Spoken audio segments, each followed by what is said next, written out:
ఈ రాజన్నకు ఎవరైతే మొక్కుకుంటున్నారో భక్తులు, రాజన్నకు కొడెను సమర్పించే వాళ్ళు ఏంటంటే 2 సంవత్సరాల మీదున్న కొడలు మాత్రమే సమర్పించాలి.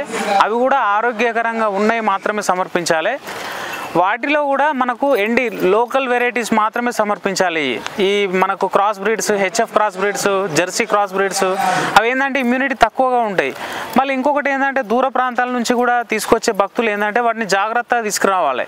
అవి వీక్ ఉన్నాయి, 6 నెలలు సంవత్సరం లోపు ఉన్నాయి, పాలు మరవని తీసుకురావడం వల్ల ఇబ్బంది అవుతూ ఉంటుంది. మీకు తీసుకొచ్చే ట్రాన్స్పోర్టేషన్లో కూడా వాటిని జాగ్రత్తగా తీసుకురావాల్సి ఉంటుంది. ఎందుకంటే ట్రాన్స్పోర్టేషన్ చేసే సమయంలో కూడా అవి ఫల్టీలు పడుతుంటాయి, దెబ్బలు తగిలించుకుంటూ ఉంటాయి. అట్లాంటివి లేకుండా జాగ్రత్త తీసుకురావాల్సిందిగా భక్తులను కోరుకుంటున్నాం.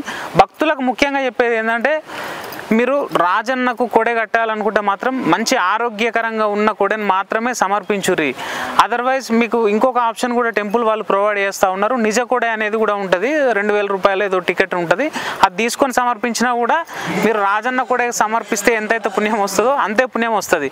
ఏదో మొక్కుకున్నాం కదా అని చెప్పేసి మామూలుది లో కాస్ట్ తక్కువ తీసుకురావడము, అనారోగ్యకరంగా ఉన్నది తీసుకురావడము, వాళ్ళు తీసుకోకపోతున్నా కూడా అక్కడ టెంపుల్ దగ్గర ఎక్కడో టెంపుల్ పరిసరాల్లో దాన్ని కట్టేసి వెళ్ళిపోవడం వల్ల కూడా అది కూడా ఇంకో రకమైన ఇబ్బంది కలుగుతూ ఉన్నది అని మా భక్తులకు తెలియజేస్తా ఉన్నాం.